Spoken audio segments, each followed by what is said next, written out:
राधे राधे दोस्तों, उम्मीद करता हूँ आप सभी बहुत अच्छे होंगे। इससे पिछली वीडियो मैंने एक अपलोड की थी, उसका जो आपको लिंक है डिस्क्रिप्शन में मिल जाएगा। जो वीडियो थी आपके मोटो व्लॉगिंग सेटअप को लेकर के कि आप कहाँ कहाँ अपना मोबाइल और कैमरा जो है वो माउंट कर सकते हैं और किस किस तरीके से आप माउंट कर सकते हैं, या फिर बजट में कितना आपको पड़ जाएगा या किस किस तरीके से आपको पड़ जाएगा।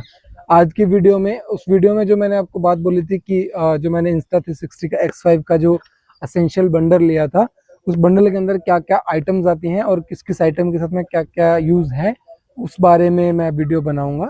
तो ये अगली वीडियो उसी टॉपिक के ऊपर है, क्योंकि मैं उस वीडियो को एक सेपरेट पार्ट में रखना चाहता था। तो उसी के ऊपर ये वीडियो है, सेम जगह के ऊपर आप देख पा रहे होंगे, सेम ही टाइम पे मैं वीडियो बना रहा हूँ, बट इसको मैं अलग रखना चाहता था क्योंकि ये कैमरे के रिलेटेड वीडियो होने वाली है।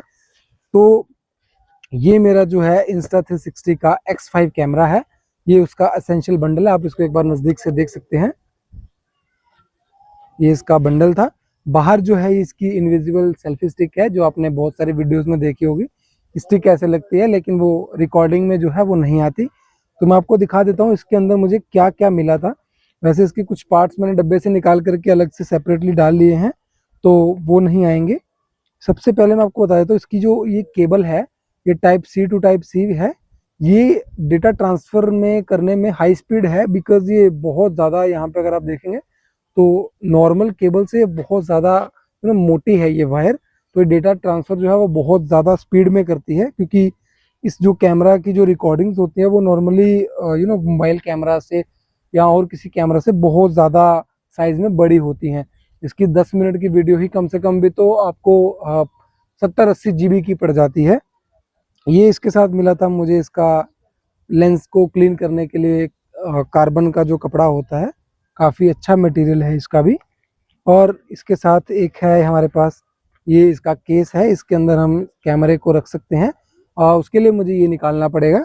तो इसके अंदर ये केस आता है। फिलहाल इस केस के अंदर जो हमारे पास पड़ा है, ये इसके जो है लेंस पड़े हैं, लेंस प्रोटेक्टर जो गार्ड होते हैं। मैंने अभी इसके ऊपर इसको इंस्टॉल नहीं किया है, क्योंकि बारिश वगैरह के मौसम हो रहे हैं, ठंडक के कारण क्या हो रहा है, इसके अंदर जैसे कैमरा गर्म होता है तो जो फॉग जम जाती है अंदर से, तो फिर कैमरा इतने अच्छे तरीके से वो जो क्लैरिटी के साथ देख नहीं पाता। तो इसीलिए ये जो मैंने लेंस इसके अंदर रख रखे हैं अभी के लिए। और दूसरी चीज़ जो है इसके साथ मिली हुई है हमें, क्योंकि ऐसे अगर आप कैमरा लेते हो तो आपको सिर्फ और सिर्फ कैमरा ही मिलता है, बाकी कुछ भी चीज़ें आपको नहीं मिलती। तो एक ये जो बॉक्स है, इस बॉक्स के अंदर आपको जो मिलता था वो है इसकी ये बैटरी। इसके साथ मुझे एक एक्स्ट्रा बैटरी मिलती है, सेम ही साइज़ की है, जिस साइज़ की बैटरी जो है इस कैमरा के अंदर ऑलरेडी इंस्टॉल्ड है। तो इस बॉक्स के साथ ये बैटरी आती थी। तो जो ये बैटरी है, इसको फिलहाल मैं इस यूटिलिटी चार्जर के अंदर रखा हूँ, बिकॉज ये जो यूटिलिटी फास्ट चार्जर है, इसके कारण पहले भी मुझे लगा था ये पावर बैंक के तरीके से काम करता होगा, लेकिन ऐसा कुछ नहीं है। और नॉर्मली आप इसको बैटरी के इसके अंदर लगाएंगे तो अगर आप देखेंगे यहाँ पे, इसको जैसे मैं प्रेस करता हूँ तो यहाँ पे येलो कलर का हल्का सा आपको निशान दिख रहा है, वो यहीं पे भी दिख रहा था। जैसे इसको प्रेस करता हूँ, अब ये बैटरी इसके अंदर इंस्टॉल हो गया है और साथ के साथ यहाँ पे ग्रीन लाइट लग चुकी है कि हमारे पास जो है बैटरी इसके अंदर आ चुकी है। बैटरी इसके अंदर होगी और यहाँ से अगर आप इसको चार्ज करेंगे तो ये बैटरी को बहुत ज़्यादा फास्ट चार्ज कर सकता है, क्योंकि इसी बैटरी को चार्ज करने के लिए बनाया गया स्पेशली।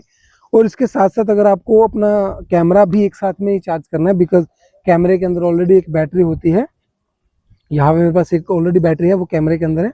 तो अगर आप चार्ज कैमरे को भी एक साथ करना चाहते हो, इसको भी करना चाहते हो, तो आप दूसरी साइड से यहाँ पे इसको प्लग इन करके साथ में ही चार्ज कर सकते हो, कैमरा को और दूसरी वाली बैटरी को सेपरेटली। इसको वापस अंदर रख देते हैं तब तक के लिए। इसका जो केस है, ये केस मुझे एक्चुअल में बहुत ही अच्छा लगा था, क्योंकि इसके अंदर अलग अलग चीज़ों के लिए बॉक्स बनाए हैं। ये माइक जो है मैं आपको बता देता हूँ, अगर ये आप लेते हो कैमरा लेते हो Insta360 का, तो इसके साथ जो है आपके नॉर्मली जो माइक है वो माइक भी काम नहीं करेंगे।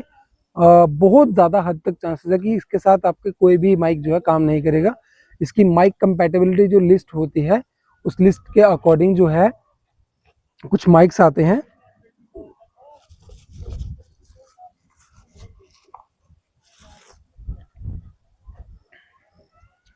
ठीक है, इसकी वेबसाइट के ऊपर आपको माइक कंपैटिबिलिटी की लिस्ट मिल जाएगी, कौन कौन से जो माइक हैं इसके साथ कंपैटिबल होते हैं। पहले मैंने लिया था पोर्ट्रोनिक्स का एक सिंगल माइक होता है, वो नॉर्मली 700-800 रुपये का आपको मिल जाएगा। उसको मैंने जब लगाया तो मेरे को ऑडियो में क्या दिख रहा है कि अगर मैं 10 मिनट का वीडियो शूट कर रहा हूँ तो ऑडियो जो है वो कुछ सेकंड्स में ही ख़त्म हो जा रहा है।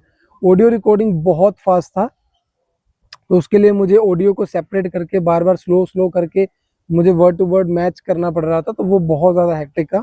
तो फिर मैंने उसके बाद में पोर्ट्रॉनिक्स का ये व्लॉगमेट 2 है, इस माइक को ऑर्डर किया था। ये सेम माइक है जो इस टाइम पे मैं यूज़ कर रहा हूँ। इसी की अगर आप आवाज़ सुन पा रहे होंगे तो इसमें काफ़ी ज़्यादा आपको हद तक अच्छा जो है नॉइज़ कैंसिलेशन मिल जाता है, और इसकी बैटरी ड्यूरेबिलिटी भी ठीक है। और इसके साथ आपको यहाँ पे डिस्प्ले भी मिलता है कि इसका बैटरी परसेंटेज कितना है। इसी बॉक्स के अंदर ये साथ में चार्ज हो जाता है। और इस वाले कैमरा के साथ जो कंपैटिबल रहा माइक, वो मैंने इस बार ये मंगाया था बोया का। ये बोया का माइक मिनी है। इसका जो USB जो ट्रांसमीटर अडाप्टर है ये बहुत ही छोटा है, बिकॉज ये कैमरे को 360 कैमरा है तो इसको भी यहाँ पे कवर करना चाहिए, बिकॉज इसके अंदर लग जाएगा। तो ये 360 जब व्यू कवर करेगा तो उसको ये चीज़ हाइड करनी होती है। तो ये छोटा सा है माइक, तो ये इसको हाइड कर लेता है। इसके साथ हमें 2 छोटे छोटे माइक मिल जाते हैं। तो ये जो छोटे छोटे माइक हैं इसके अंदर हमें लेवल 3 तक की जो है वो नॉइस कैंसिलेशन मिलती है, और साथ में 3 अलग अलग वॉइस चेंजिंग के इसके साथ हमें जो मोड हैं वो मिल जाते हैं। तो अब मैं आपको दिखाता हूँ कैमरे के बारे में, इस कैमरे के अंदर क्या क्या फीचर हमें मिलते हैं। मैं इसको ऑन कर देता हूँ फिलहाल के लिए। ये मेरा कैमरा जो है ऑन हो चुका है। इसकी ब्राइटनेस मैंने ऑलरेडी कम करके रखी हुई है, तो इसको मैं एडजस्ट कर सकता हूँ ऑटोमेशन से हटा करके। तो ये जो आसपास का व्यू देख पा रहे होंगे, साथ में ही इसको मैं यहाँ पे लगा सकता हूँ। 360 में चल रहा है। और इस कैमरे के अंदर जो है आपको अलग अलग मोड दिख जाएंगे। ये वीडियो मोड है, ये प्योर वीडियो मोड है, इंस्टा फ्रेमिंग, टाइम लैप्स लगा सकते हैं, टाइम शिफ्ट है, बुलेट टाइम है, लूप रिकॉर्डिंग आप कर सकते हो, रोड मोड है अगर आपको डैश कैम पे रख के, स्टार लैप्स है रात के टाइम पे करने के लिए, बर्स्ट में अगर आपको फोटोज़ लेनी है। इंटरवल का मैं सच बताता हूँ मुझे अभी तक का पता नहीं है, और इसमें आप नॉर्मल अगर फोटो लेना चाहते हो तो आप सिंगल लेंस और 360 लेंस एक साथ दोनों यूज़ कर सकते हो। अब अगर आप वीडियो के ऊपर यूज़ करते हो तो यहाँ पे आपको मिल जाएगा 4K 120 FPS तक। लेकिन अगर आप जाते हो 8K तक, ये 8K तक के रेजोल्यूशन आपको प्रोवाइड करता है। आप 30 FPS तक इसको शूट कर सकते हो। अगर आप 5K प्लस में जाते हो तो वो भी आपको 30 FPS में मिलेगा, लेकिन अगर आप नॉर्मल 5K में जाते हो तो वहाँ पे आपको 60 FPS तक के जो रेजोल्यूशन है वो मिल जाएंगे। और अगर आप 4K में जाते हो तो वही ये सेम आपके फ्रेम रेट जो है 120 FPS मिलेंगे। वहीं पे दूसरी तरफ हमारा प्योर वीडियो मोड है। प्योर वीडियो मोड में 4K में मिलेगा 30 FPS तक का, और 8K में भी हमें जो है 30 FPS तक का ही मिलेगा। प्योर वीडियो में सबसे अच्छी बात यह है कि जैसे हमारे पास लो लाइट होती है, जहाँ पे धूप कम है या फिर छाया ज़्यादा है, या फिर रात के टाइम पे भी जैसे स्ट्रीट लाइट्स वगैरह होती हैं, तो स्ट्रीट लाइट्स में आपको बहुत ही अच्छे व्यूज़ इसमें से निकल के आते हैं। मैं अपने शॉर्ट वीडियोस में कुछ कुछ व्यूज़ जो है वो डालता रहता हूँ, तो वो आप वहाँ से देख सकते हैं। इसके अलावा यहाँ पे जो आपको इंस्टा फ्रेमिंग मिल जाती है, इंस्टा फ्रेमिंग के अंदर जो है वो आपको क्या मिलेगा मैं आपको दिखा देता हूँ। अलग अलग तरीके से क्या होगा, अगर आप फ़ोन अपने कैमरे को इस तरीके से रखा है, अगर मैं इसको सेल्फी स्टिक के साथ लगाता हूँ, यहाँ पे रख के ये आपको पूरे के पूरे तरीके से फ्रेमिंग करेगा। और यहाँ पे फ्रेमिंग करने के लिए आपको नीचे अलग अलग तरीके से आपको एंगल दे देगा कि आप अपना कितना अल्ट्रा वाइड रखना चाहते हो, या फिर टिनी प्लैनेट रखना चाहते हो, या फिर आप इसको डीवॉप करना चाहते हो। आपको इस सारी चीज़ों की अलग अलग ऑप्शन जो है वो इसके अंदर मिल जाएगी। उसके बाद बाकी वही है, टाइम लैप्स अगर आप लगाना चाहते हो, क्लाउड वगैरह के लिए लगाना चाहते हो, और टाइम शिफ्ट आपकी अगर जैसे रनिंग कर रहे हो या फिर आप स्केट्स कर रहे हो तो उस चीज़ में बुलेट टाइम भी आपका उसी चीज़ में हेल्प करता है, तो उसके रेजोल्यूशन उस तरीके के होते हैं। लूप रिकॉर्डिंग का मुझे पता नहीं है इतना, पर मैं इसको ट्राई ज़रूर करूँगा।